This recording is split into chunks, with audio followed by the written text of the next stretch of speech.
Invite Professor Dr. Manik Saha, Honorable Chief Minister of Tripura, to deliver his address. With a round of applause, ladies and gentlemen, please kindly welcome our Honorable Sir.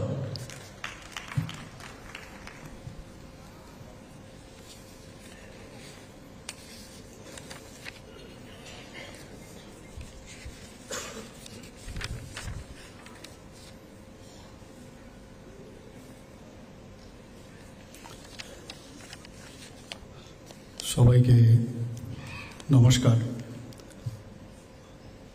আজকে রবীন্দ্র শতবার্ষিকী ভবনে যে national cooperative union of India এবং department of cooperation government of ত্রিপুরার যে যৌথ উদ্যোগে যে জাতিসংঘের যে ঘোষণা যে আন্তর্জাতিক সমবায় বছর 2025 সেটাকে উদযাপন উপলক্ষে রাজ্যে সমবায়ের প্রচার ও তার উন্নয়ন বিষয়ক যে একদিনের যে রাজ্যস্তরীয় সম্মেলন সেই উপলক্ষে আমাদের মাঝে উপস্থিত আছেন এই ডিপার্টমেন্টের অর্থাৎ কোঅপারেশন ডিপার্টমেন্টের গভর্নমেন্ট অফ ত্রিপুরার মাননীয় মন্ত্রী শ্রী শুক্লাচরণ নোয়াতিয়া, যিনি ওনার মূল্যবান বক্তব্য আমাদের সামনে রেখেছেন বিস্তারিতভাবে। আমাদের মাঝে উপস্থিত আছেন Shri Dilip Sanghani, president national cooperative union of India, যাকে শর্ট ফর্মে NCUI বলা হয়, এবং ওনার বিস্তারিত ওনার যে কয়েকবার উনি প্রাক্তন MP ছিলেন, মিনিস্টারও ছিলেন গুজরাট গভর্নমেন্টে, আমাদের মাননীয় মোদীজি যখন মুখ্যমন্ত্রী ছিলেন, সব বিষয়ে আমরা জেনেছি। ওনাকে ত্রিপুরাতে আমি স্বাগত জানাচ্ছি। আমাদের মাঝে উপস্থিত আছেন doctor Sudhir Mahajan, chief executive national cooperative union of India. উনিও ওনার টেকনিক্যাল বিষয়ে বিস্তারিত আলোচনা করেছে, ট্রেনিং থেকে আরম্ভ করে। আমরা এতদিন ধরে কোঅপারেটিভ সম্পর্কে যে একটা মোটামোটা একটা আইডিয়া ছিল, তার বাইরে গিয়েও অনেক কিছু জানার আছে, উনি সেই বিষয়ে আমাদের সামনে রেখেছেন। ওনাকেও আমি ত্রিপুরাতে স্বাগত জানাচ্ছি। আমাদের মাঝে উপস্থিত আছেন শ্রী তাপস রায়, সেক্রেটারি এই ডিপার্টমেন্টের কোঅপারেশন ডিপার্টমেন্টে, এবং শ্রী মঞ্চের নিচে আমাদের সামনে উপস্থিত আছেন অনারেবল MLA শ্রী রঞ্জিত দাস মহোদয়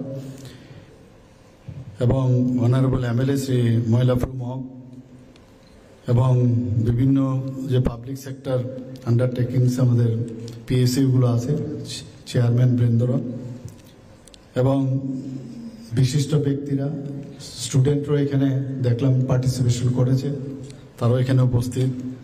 ওনাদের যারা মেন্টর আছে তারাও এখানে উপস্থিত, এবং যারা বিশিষ্ট ব্যক্তিবৃন্দ এবং এই ডিপার্টমেন্টের যারা অফিসিয়ালরা এখানে উপস্থিত আছেন, delegates of lamps and packs, friends from print and electronic media, সবাইকে আমি এখানে উপস্থিত থাকার জন্য হার্দিক অভিনন্দন ও শুভেচ্ছা জানাচ্ছি। খুব ভালো লাগলো শুনে যে এখানে প্রায় 150 স্টুডেন্টস সমস্ত ত্রিপুরার কলেজ থেকে, NLU এবং MBB কলেজেরও স্টুডেন্টরা সেখানে ছিল, এবং সমবায় সম্পর্কে যে আলোচনা চক্র এবং কম্পিটিশন সেখানে হয়েছে সেই বিষয়ে একজন আমাদের মাঝে আমাদের একজন স্টুডেন্ট খুব সুন্দরভাবে ওর অভিজ্ঞতা আমাদের সামনে রেখেছেন। অ্যান্ড মোস্ট প্রবলি ও NLUর এবং সৌরভী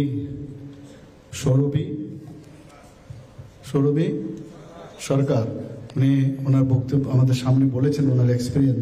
সত্যিই উনি এবং 5 জনকে আমরা এখানে টোটাল যে দপ্তর থেকে ওনাদেরকে যে পুরস্কৃত করা হয়েছে, আমি ওনাদেরকে কনগ্রাচুলেশন জানাবো। শুধু ওনাদেরকে না, যারা আরও বাকি যারা এই কম্পিটিশনে পার্টিসিপেট করেছে তাদেরকেও আমি ধন্যবাদ দেব।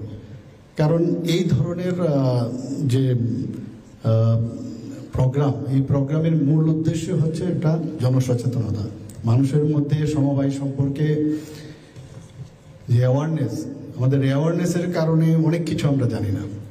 আজকে আমাদের যশস্বী প্রধানমন্ত্রী নরেন্দ্র মোদীজি কিভাবে কত সুন্দরভাবে দেশকে শক্তিশালী করার জন্য, বিশেষ করে আর্থিক মানদণ্ড উন্নতি করার জন্য উনি যেভাবে চেষ্টা করছেন।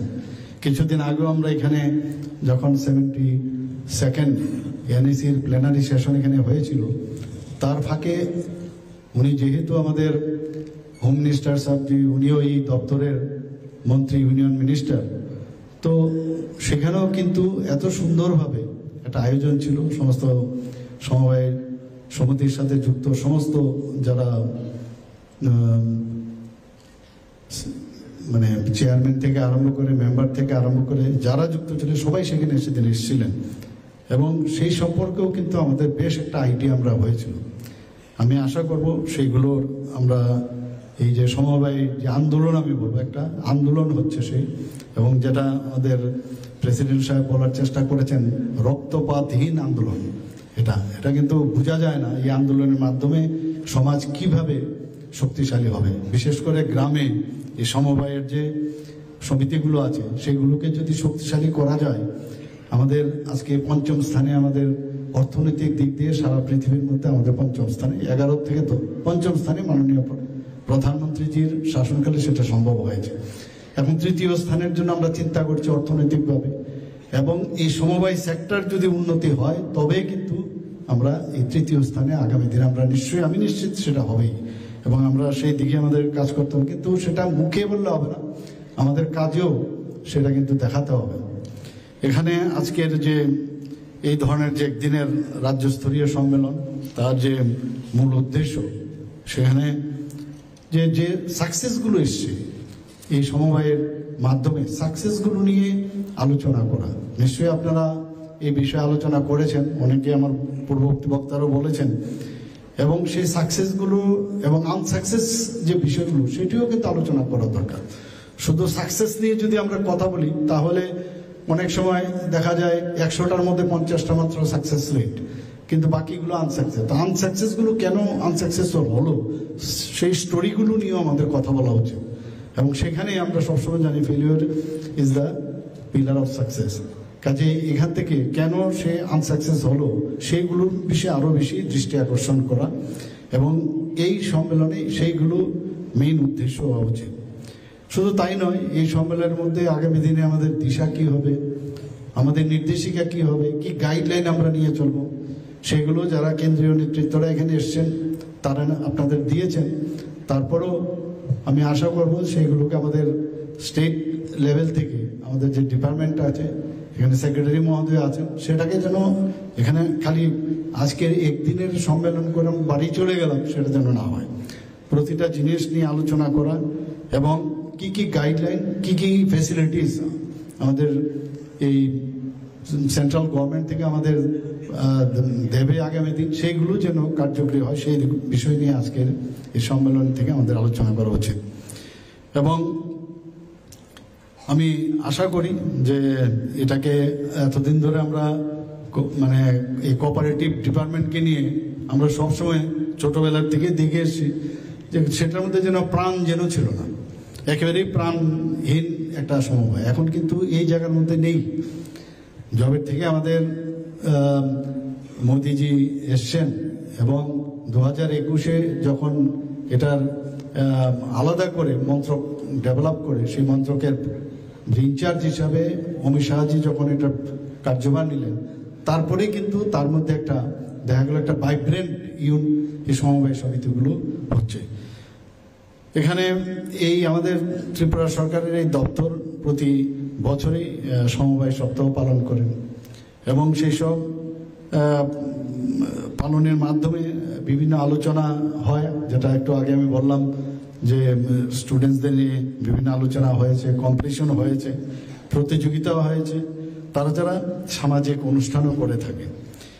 এতে করে এই ধরনের অনুষ্ঠানের মাধ্যমে যেটা আমি বললাম যে জনসচেতনতা খুব ইম্পর্টেন্ট আমাদের মধ্যে। এখনো কিন্তু যারা এর সাথে যুক্ত, আমি জানি প্রায় ত্রিপুরার লোক সংখ্যা এখন প্রায় 40 লাখ, তার মধ্যে প্রায় 9 লক্ষর মতো ত্রিপুরার মানুষ ডাইরেক্ট অর ইনডাইরেক্টলি এই সমবায় সমিতির সাথে কিন্তু যুক্ত, পরোক্ষ অপ্রত্যক্ষভাবে।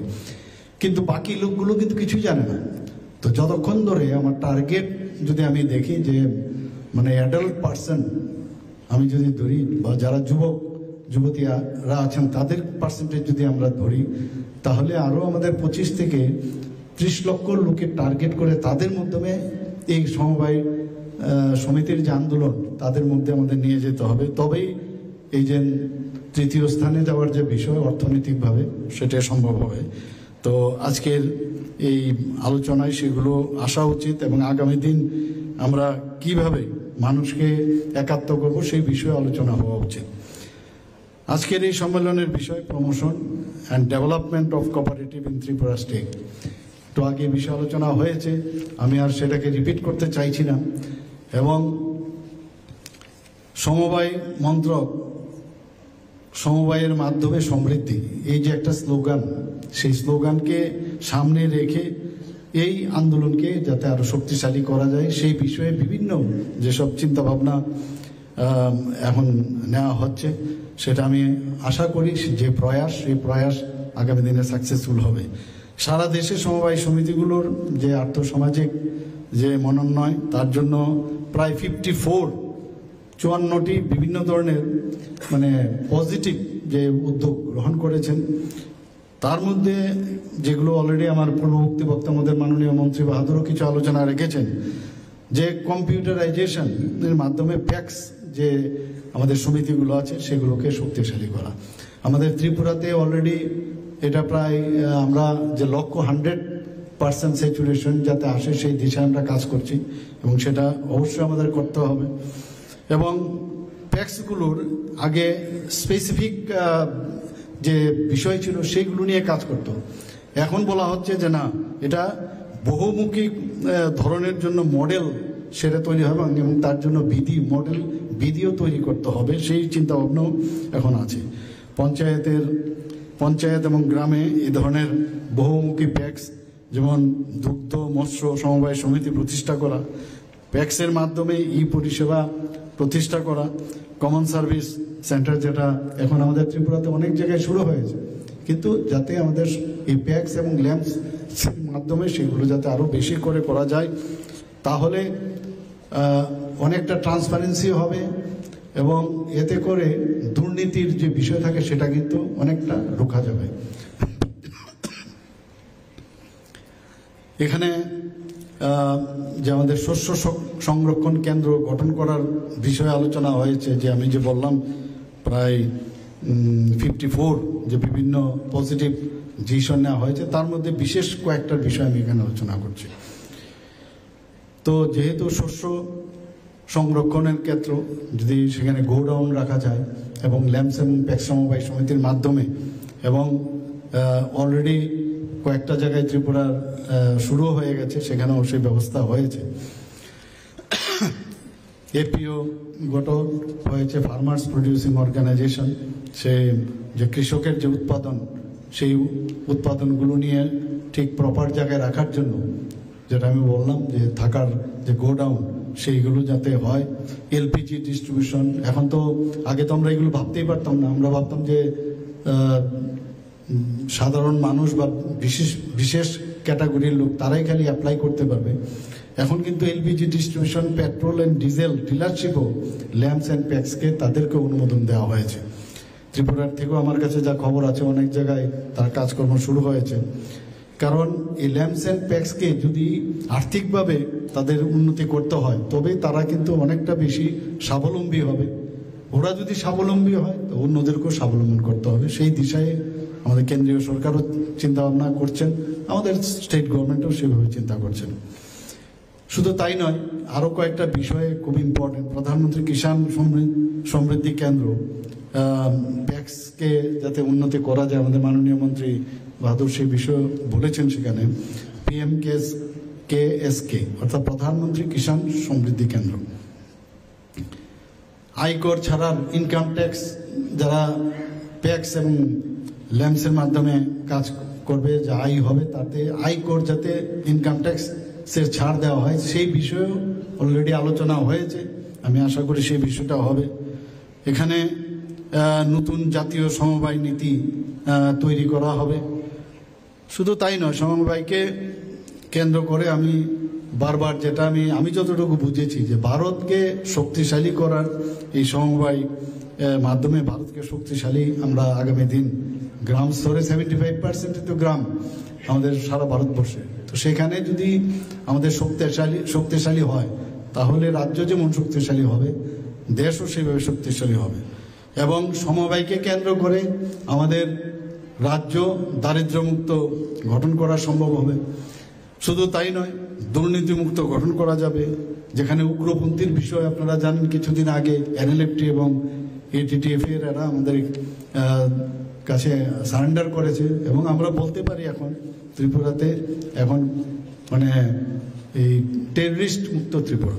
তো সেই জায়গায় যদি সমবায়কে শক্তিশালী করা যায়, বলছে যে সেখানেও উগ্রপন্থী নির্মূলীকরণ সম্ভব হবে। কারণ অনেক এই ধরনের যদি আর্থসামাজিক উন্নয়ন হয় তারাও কিন্তু ওই রাস্তায় হাঁটবে না। তো সাম্প্রদায়িকতা, জাতিবাদ, জাতিভেদ, অপরিচ্ছন্নতা, সেখানেও কিন্তু সমবায়ের একটা বিশেষ একটা ভূমিকা রয়েছে। সেটাকেও আমরা এই দেশকে সম্পূর্ণ এই আন্দোলনের মাধ্যমে মুক্ত করতে পারবো। শুধু তাই নয়, এর মাধ্যমে কর্মসংস্থানেরও সুযোগ ঘটবে। ন্যাচারালি যদি বেশি বেশি